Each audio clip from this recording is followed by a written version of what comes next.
back to my YouTube channel. My name is Roxanne, the Tiny Taster, and today's recipe is fabulous. I am feeling like I want to get on a plane and travel, and since I can't, I decided to recreate some of the yummy stuff that I've eaten from one of my most epic and most favorite trips.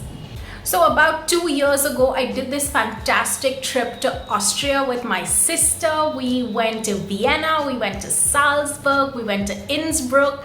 It was just magical. It's such a beautiful country, and I've actually done some vlogs from there, which I'll link below in the description in case you want to watch those, what to eat, where to go, what to do. But the best memory is just eating my way through Austria, and the one dish that I ate everywhere without a doubt was schnitzel. So a typical meal would be a Viennese Schnitzel, which they make with veal.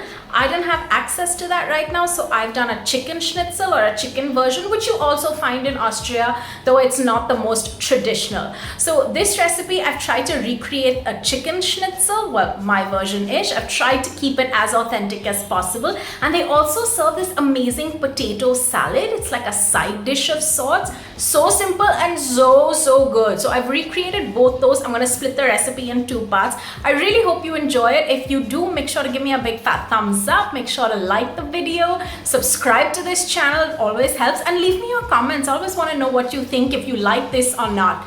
I've also done 2 more videos in the past from different trips that I've had. I've done a Sri Lankan dish and I've done a Thai dish. I'll link everything in the description box below. I hope you enjoy this. If you do, as I said, like.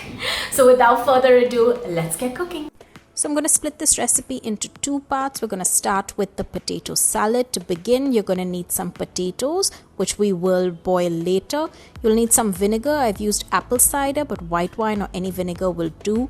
Some nice chopped onions and some broth. They ask for beef broth. I've used chicken. You could use vegetable broth, anything. Mustard and some salt and pepper. Peel the potatoes and then cut them into nice thick slices. You don't want wedges, you just want nice big chunks. Boil the potatoes till they completely cook for a good 10 to 15 minutes in some salted water. Drain them and then place them in your serving dish. Traditionally, the recipe asks for some chopped chives. I didn't have that, so just for some specks of green, I've added in some chopped coriander. You could add it or you could omit it, not a problem. In a pan with oil, toss in your chopped onions and cook them for a minute or so. Once the onions start to turn translucent and cook, you will add in that beef or chicken stock. If you're using veg, that's also not a problem, but the stock is important because it adds tremendous flavor. To this, you'll also add in the apple cider vinegar or whichever vinegar you're using, and you'll cook it down for another 2 to 3 minutes. Add in your salt and pepper followed by the mustard. Mix it all well and let it boil, or at least come to a nice simmer for another 2 to 3 minutes so that everything mixes and combines. Now traditionally you think to add the potatoes to this, but once it's all cooked, you want to mix in this onion and stock mixture to the potatoes in the serving dish, and then just lightly toss it all together. Make sure you do it gently so you don't break the potatoes, but it coats completely in all that wonderful little oil, vinegar and stock sauce. That's really it. If you like, you could sprinkle some more chopped chives or coriander just for some nice color, and leave it aside and get started on your schnitzel. Now I'm using chicken breast, boneless chicken breast. I don't have any veal, and it is a thick piece. So traditionally what you would do is you would flatten it by cutting it in half from the center on the side. So you just slice it down completely, so you end up with 2 fillets or 2 pieces, which are much thinner than the one big breast. You will notice that one piece is always thinner than the other. It never cuts evenly. So for the thicker piece, what you can do to make it easier, you can just take a meat mallet or a rolling pin, put some cling film on top, and then break it down by beating it. I've just left it because I was lazy, but I do suggest you do it because you need thin cutlets for a schnitzel. It's very important. Now to the dredging station. We call this dredging. Basically, it's a plate of flour. I've used chickpea flour or besan just because I had that, but any all-purpose flour will do. Just coat the chicken completely in that flour so that it catches all the moisture off from the chicken, and then you dip it straight into a batter of beaten eggs. I've added a little bit of salt and pepper to the eggs because I have not seasoned the meat. If you like, I would suggest that you season the meat as well with salt and pepper just to give it a little extra taste.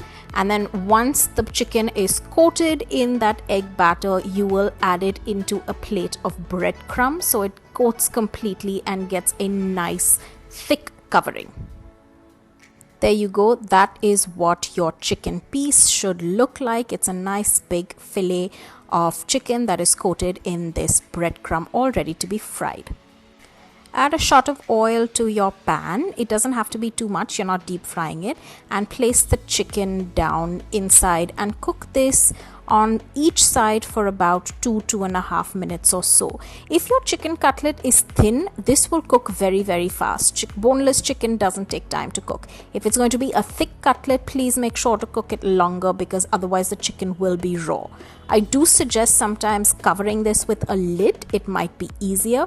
I also suggest adding in a little bit of butter along with that oil just for some extra flavor.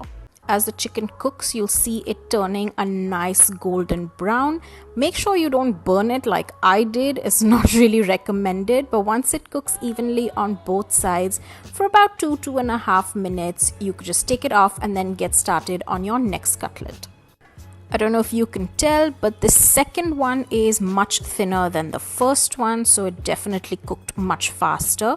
I like to add a little bit of butter with each cutlet just to give it a little extra flavor, and of course there's oil in it so the butter doesn't burn completely. But this is really it. Your chicken is ready and you can serve as many cutlets as you like along with that wonderful potato salad.